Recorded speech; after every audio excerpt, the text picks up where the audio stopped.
Ada ikan dan udang ya. Itu kita mau kita apain, kita lihat aja nanti apa jadinya ya.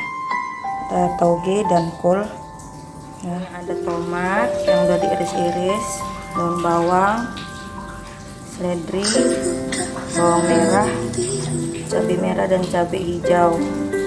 Ada serainya udah digeprek. Kita mau ulek dulu bumbunya ya. Ada sih blender tapi saya lebih suka ngulek. Ini kita goreng dulu ya pemirsa.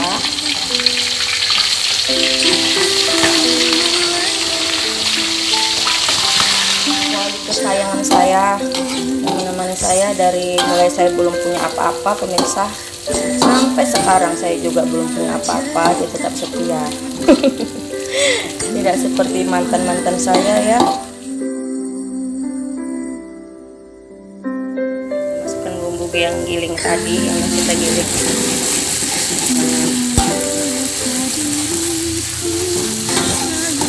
sampai harum.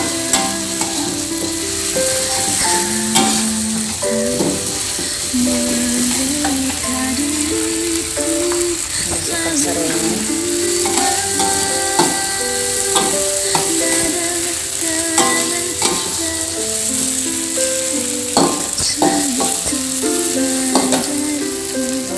Masukkan udangnya.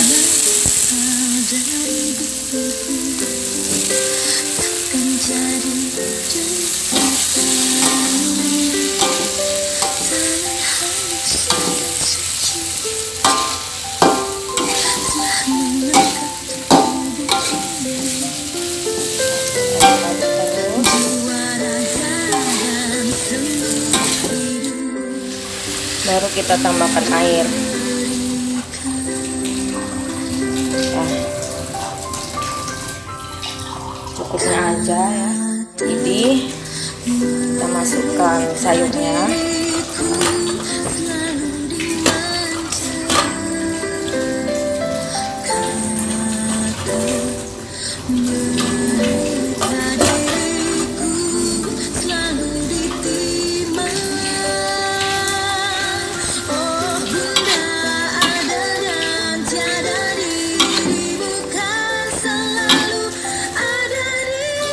Kol dan toge ini kan biasa untuk lalapan, jadi walaupun nanti nggak terlalu matang juga udah bisa dimakan. Nah kan sudah cantik warnanya. Tuh, kita masukkan santannya.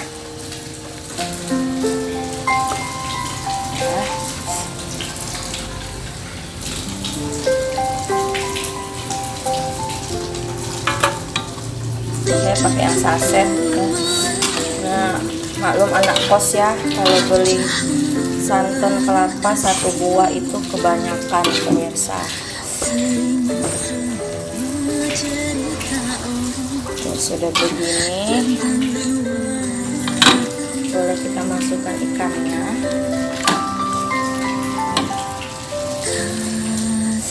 Biar masak,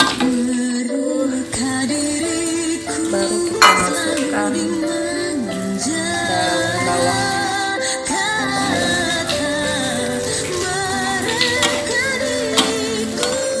dan garam secukupnya ya. Kalau garam ini silahkan dirasa-rasa sesuai selera. Ada yang suka lebih asin. Saya nggak gunakan penyedap, pengganti penyedapnya adalah gula pasir. Cukup sedikit aja pemirsa ya, nggak usah banyak-banyak. Untuk kental supaya seimbang dengan garamnya, biar ada manis-manisnya gitu ya, kayak yang masak.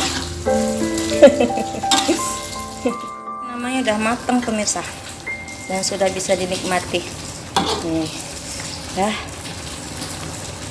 Alhamdulillah. Saya kalau masak suka yang berwarna-warni seperti ini, menggugah selera. Cantik kan? Ya, assalamualaikum warahmatullahi wabarakatuh. Kali ini kita akan belajar tentang hipnotis di dalam masakan. Ya, mari belajar. Ya.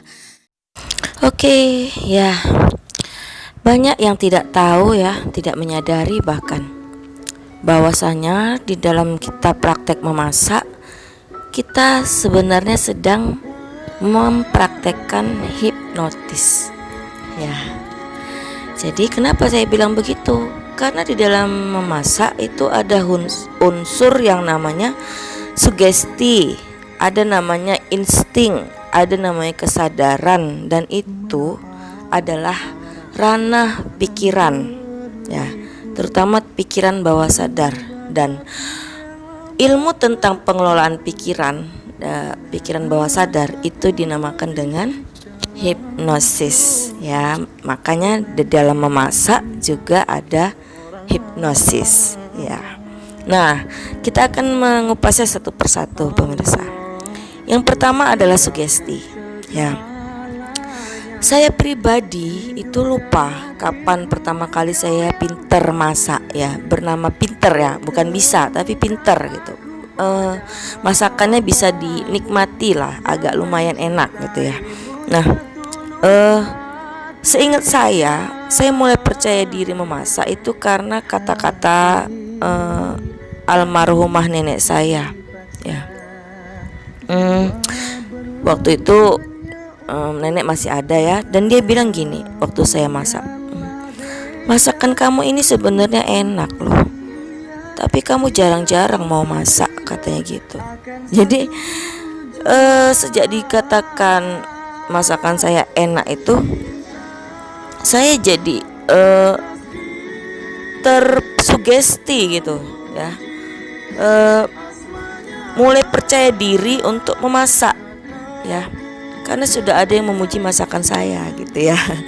Dan ternyata berita baiknya, pemirsa, pikiran bawah sadar manusia itu suka banget dipuji, ya.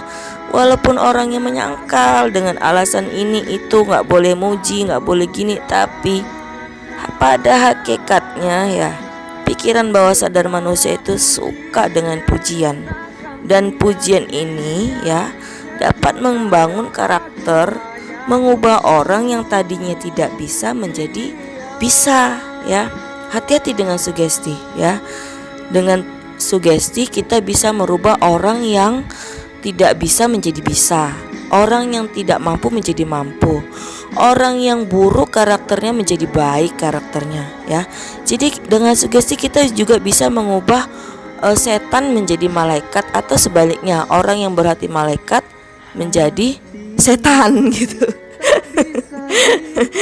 Nah, jadi hati-hati dengan sugesti. Dan ini tidak hanya berlaku pada hal memasak, tapi juga berlaku pada segala aspek keterampilan, yaitu pekerjaan, ya. Nah, jadi bagi suami atau ibu-ibu nih yang pengen anaknya atau istrinya, ya, pengen pinter masak, ya, maka setiap kali makan masakannya, ya, setelah dia siap masak gitu, ya, habis masak, beres masak, kita cicipin itu, berilah pujian itu. Wah, ternyata masakanmu enak, ya, ternyata kamu pinter ya masak, besok masak lagi deh yang lain, coba masak yang ini deh, yang ini kan udah bisa, coba yang itu gitu. Jadi dia semakin terangsang sugestinya untuk menjadikan masakannya lebih baik gitu, ya. Jadi kalau menurut saya nih, malah sugesti pujian, ya, pujian ini adalah sugesti multivitamin yang super hebat untuk pengembangan diri, pemberdayaan diri manusia. Wah, hebat, ya. Jadi jangan pelit-pelit untuk memberi pujian. Nah, sebaliknya jangan dibully. Alah, masakanmu gak pernah enak, paling juga keasinan. Alah, kemarin masak ini kamu gosong gitu. Nah, kenapa? Ya karena bulian ini dapat membunuh karakter, pemirsa, ya. Yang saya bilang tadi, gara-gara dibully, ya, orang bisa yang berhati malaikat menjadi setan gitu. Kenapa? Karena bully ini memang sebenarnya sugesti, tapi sugesti yang buruk, pemirsa, yang dapat meracuni bahkan membunuh kepribadian mental spiritual manusia. Wah, bahaya ya. Karenanya ya, setiap manusia itu, satu pun di dunia ini manusia nggak ada yang suka dibully, nggak ada ya. Kalau ada yang suka dibully, suruh ketemu sama saya ya, biar saya bully habis-habisan. Nah, itu tadi pertama, sugesti. Nah, yang kedua, di dalam memasak itu juga kita bisa melatih insting untuk lebih tajam, pemirsa. Nah, saya ya kalau masak nggak pernah saya timbang-timbang, nggak bisa ditakar-takar ini garamnya berapa gram, bawangnya berapa gram, atau mericanya berapa gitu. Nggak pernah saya timbang-timbang, pemirsa. Dalam memasak ya gitu saya, makin sering memasak, insting kita makin berkembang gitu, makin nyala, makin berfungsi, sehingga kita bisa memperkirakan racikannya. Nah, kalau ikan segini berarti bawangnya segini gitu. Ini bawangnya agak besar berarti segini aja. Ini berarti bawang putihnya segini, ini nanti cabenya segini. Kita bisa gitu. Insting kita nyala gitu, main gitu, dan biasanya pas gitu, nggak perlu ditimbang-timbang. Nah, jadi ini ya, dan insting ini adanya di mana? Di bawah sadar ya, pemirsa. Jadi itu juga ilmu hipnosis. Nah, yang ketiga, saat memasak ini kita perlu kesadaran penuh, pemirsa. Fokus ya. Jadi saat memasak kita sebenarnya sedang melatih kesadaran untuk selalu terbuka ya, pikiran selalu fokus ya. Bahkan ya, ada orang yang mampu memasak dengan 3 kompor nyala sekaligus ya. Yang satu kompor untuk goreng, yang satu kompor untuk ngerebus, yang satu kompor untuk menggulai ya. Dalam beberapa menit masakan beres gitu ya. Itu seirama gitu. Ini direbus, ditunggu berapa menit. Oh, berarti sambil nunggu rebus bisa sambil bolak-balik ikannya gitu kan. Oh, sambil ini ikannya sudah dibalik, berarti tinggal ngaduk-ngaduk gulainya gitu. Itu senada, seirama gitu. Dan bayangkan kalau itu dilakukan dengan tidak adanya kesadaran penuh, tidak adanya fokus ya. Bisa jadi santannya meluber, bisa jadi ikannya malah gosong gitu ya. Bisa jadi yang direbus malah lodong.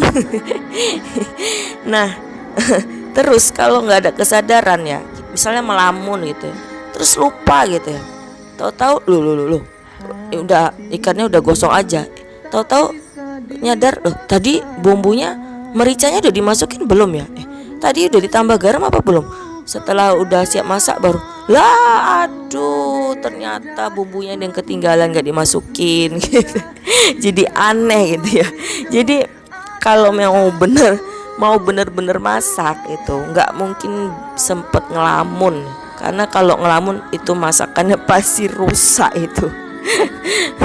Iya beneran, kalau nggak gosong atau tumpah atau garamnya jadinya nggak pas atau gimana, pokoknya nggak keberesan ya, masakannya bisa batal dan amburadul, pemirsa.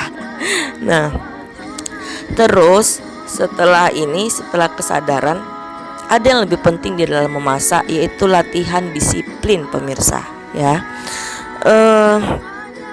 Dalam memasak ada disiplin yang harus kita penuhi ya. Ada aturan urutan yang harus dipatuhi. Misal nih, goreng bawang dulu, baru masukin bumbunya, masukin sayurnya berturut, mulai yang keras dulu, misalnya wortel dulu, habis itu baru kacangnya gitu ya, atau ditumis dulu baru masukkan santannya gitu. Nah, kalau disiplin itu tidak dipenuhi ya, masakannya nggak bakalan jadi, pemirsa. Jadi perlu ada disiplin saat memasak. Nah, tolak ukurnya kita bisa masak apa? Nah, kalau mau tahu orang bisa masak atau enggak, silakan memasak di bulan puasa, di bulan Ramadan ya. Atau saat Anda berpuasa, maka masaklah ya. Di bulan puasa itu kan saat kita puasa ya, kita nggak bisa icip-icip kan.